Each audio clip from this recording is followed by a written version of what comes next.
Hello friends, gamers, nostalgia chasers, and everyone else. Today we are looking at Jurassic Park 16-bit from the Super Nintendo 1993.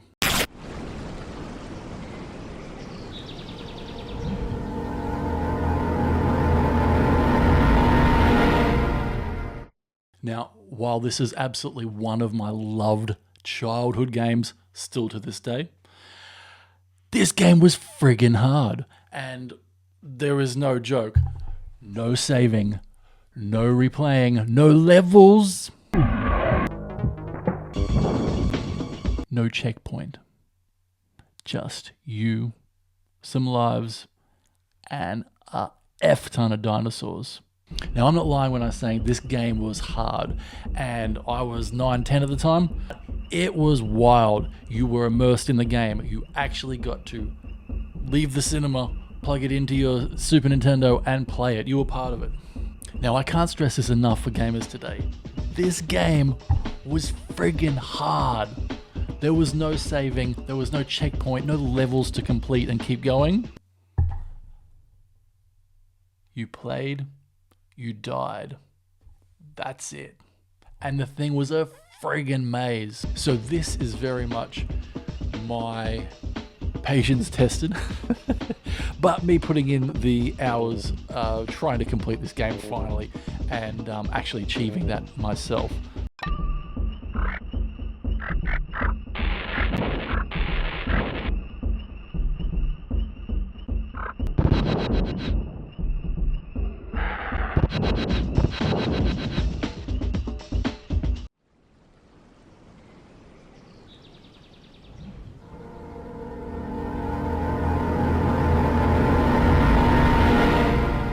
Now, I would have been about 10 years old when this game came out, or when I got my hands on it after the movie was released.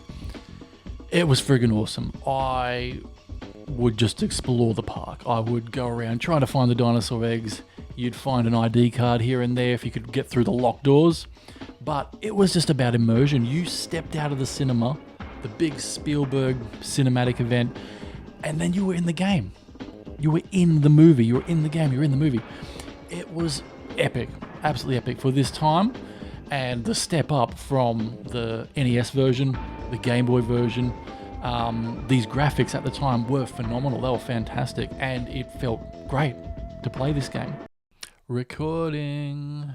Alright, so this isn't a general review of the game as such, more so my journey in loving this game from childhood right through till today, 33 years later.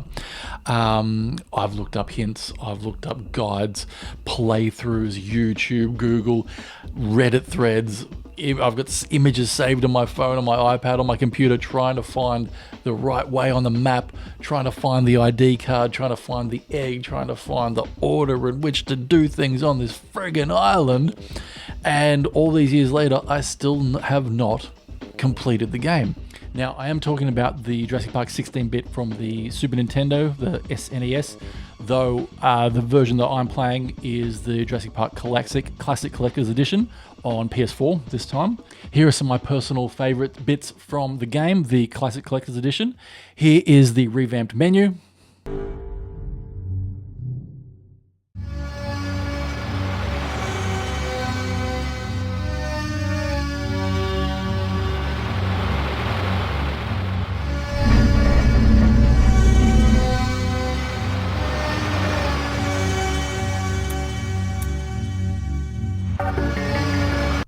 Here's the Triceratops Stampede.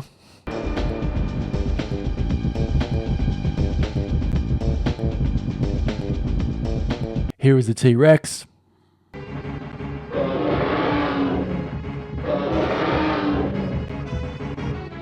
Here are all the deaths in the game.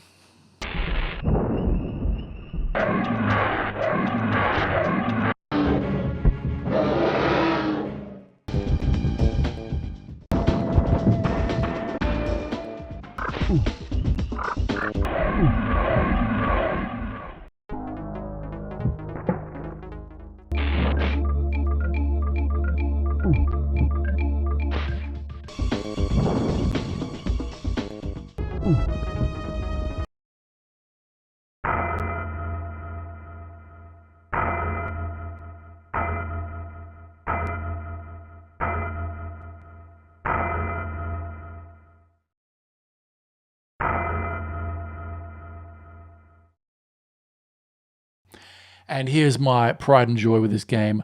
30 freaking years later, here's me collecting all the eggs.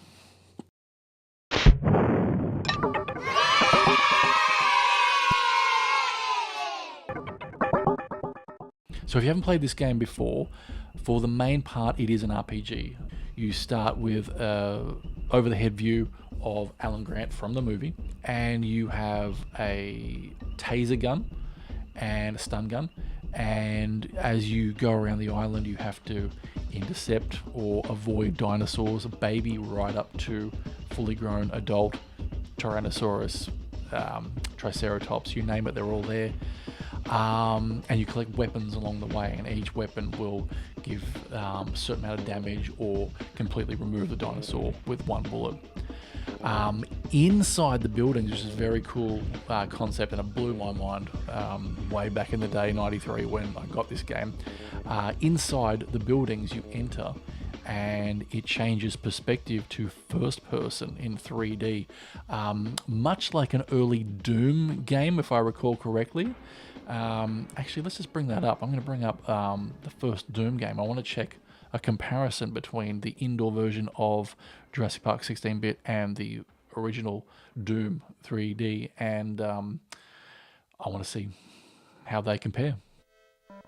Well, Doom 1993 on the Super Nintendo looks a hell of a lot better than the Jurassic Park game, though it is also the sole display of Doom 93, where Jurassic Park had the full RPG overhead map and then switched to this. So I guess there's a bit of a trade-off there, having both styles of games on one cartridge. Perhaps there's some research there I'll do.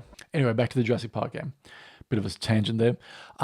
Your mission is, as far as I can recall, is to collect all 18 dinosaur eggs. So similar to the story in the movie, the dinosaurs have changed their DNA. They're now laying eggs across the park, and you're responsible to collect them all up so they don't continue breeding and overrun the park. 18 eggs in total. I have finally successfully completed that twice.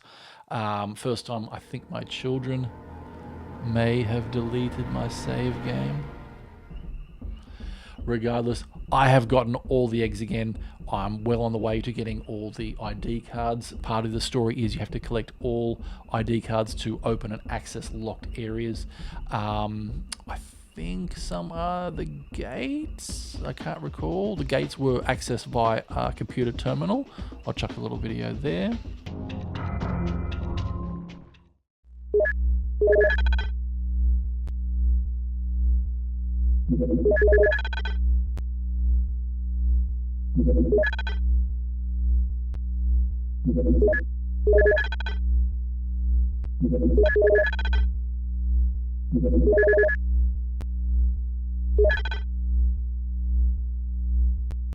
But the ID cards are most definitely to access internal doors once you're in that first-person 3D mode within the buildings.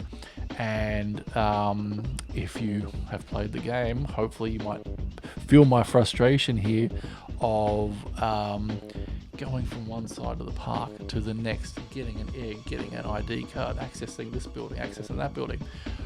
But the frustration that I have found is that it's not as straightforward, streamlined as that. And I've even found part of my frustration that watching some playthroughs and reading up and doing my research, a lot of the gaming doesn't, or a lot of the information doesn't seem to match up as far as I'm understanding. Maybe I'm having a basic moment. Maybe I'm stuck back in 93. My 10-year-old brain, I just can't comprehend it. Whatever. But I'm on my way. I'm making sure that I successfully complete this game once and for all. 33 years later, I'm going to do it, and I'll post a video here when I eventually get there.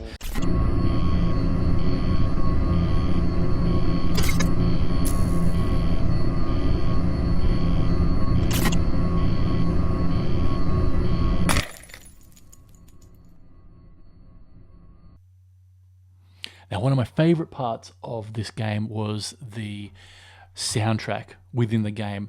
It was absolutely phenomenal. From the moment that the game boots up, you've got the island spinning around, zooms into the logo. You've got the Jurassic Park sort of poster, bitmap image, which is the menu. Then fade to black, and you start as Alan Grant at the Jurassic Park gates, and it is absolutely fantastic. As a child stepping out of the cinema, absolutely blew my mind. Absolutely fantastic.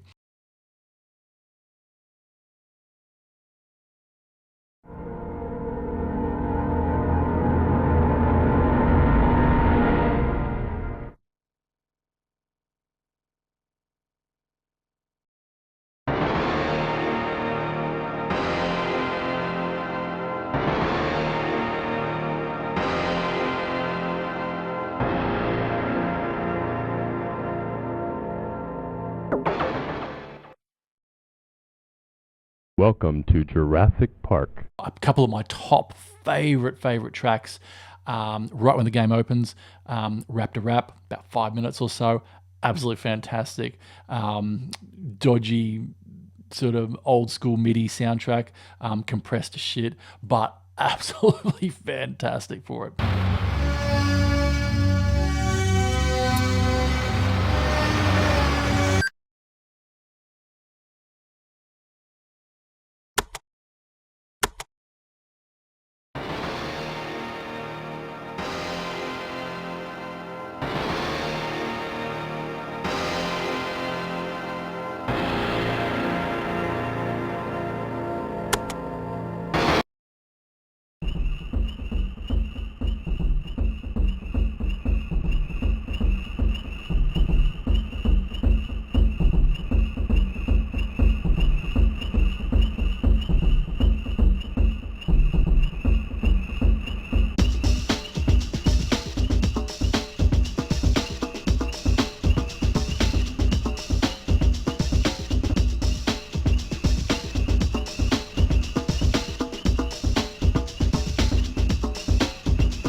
Gallimimus Gallop and the Triceratops Trop, absolutely my favorites. And a fantastic use of the in-game music in the classic version menu. I believe it was the Triceratops Trot that they had put as the opening menu of the game. And that's the game that includes 7 of the classic games on Sega, Game Boy, NES, and Super NES.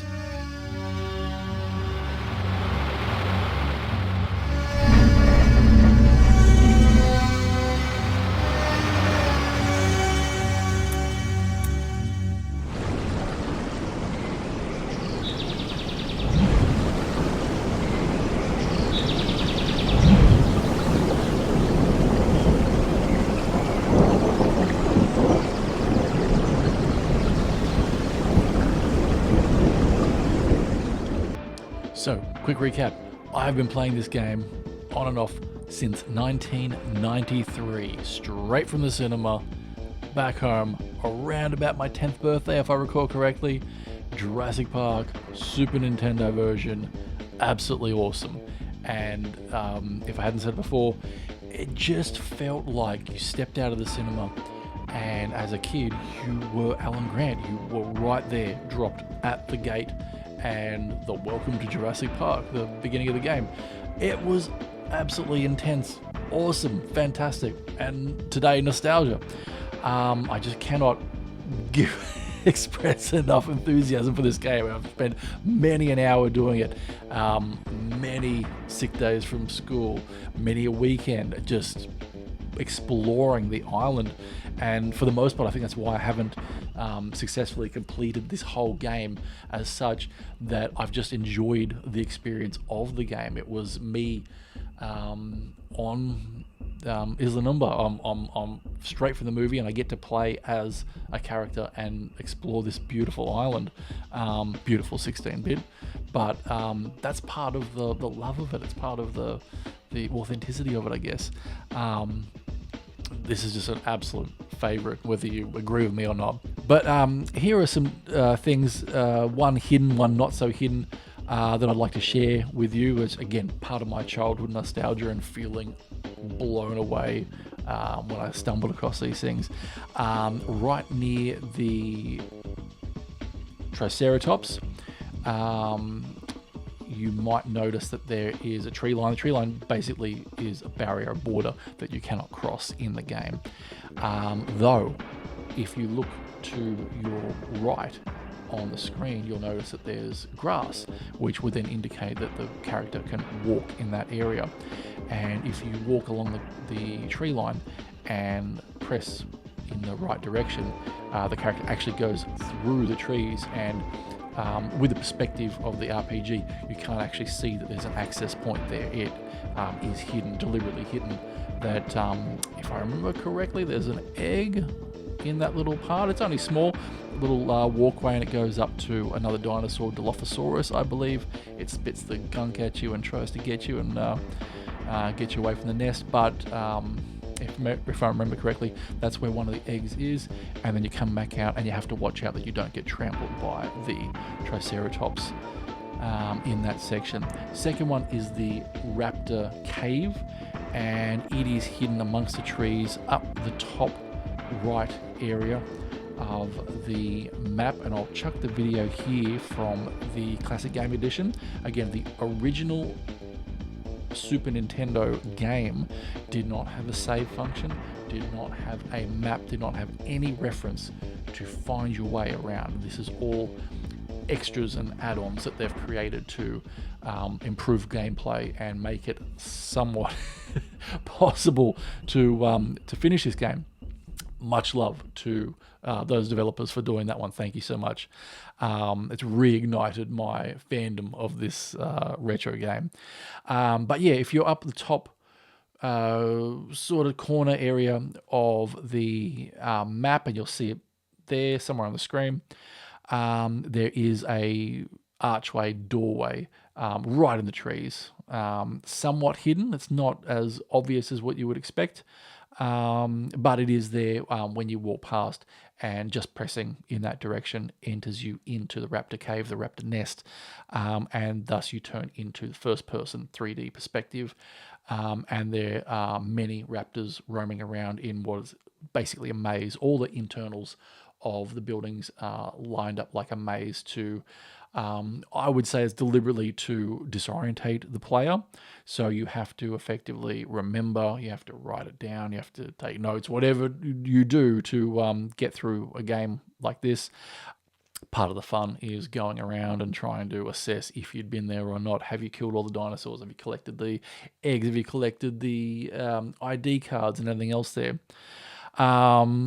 My understanding was that this was the last section from all the playthroughs and the videos that I've watched. This would be the last section. So again, you're going through the park, you're trying to collect all 18 eggs, you're trying to find all the ID cards for the staff.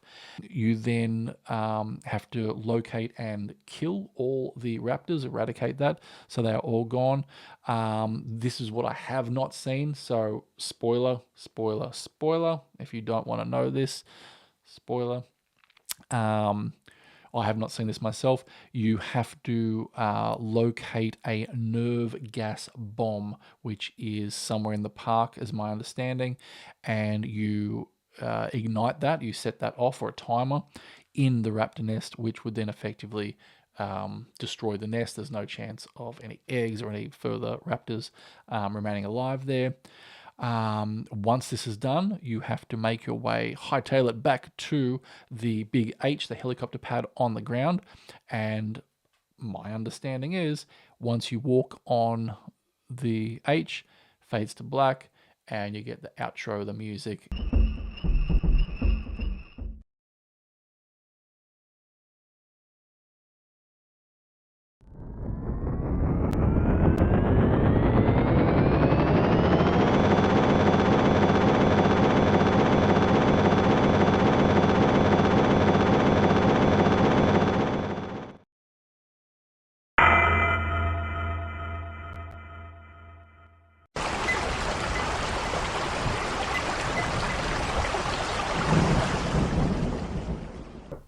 Thanks so much for watching, guys. If you made it this far, I hope you have enjoyed my video about Jurassic Park 16-bit and my childhood nostalgia for the game.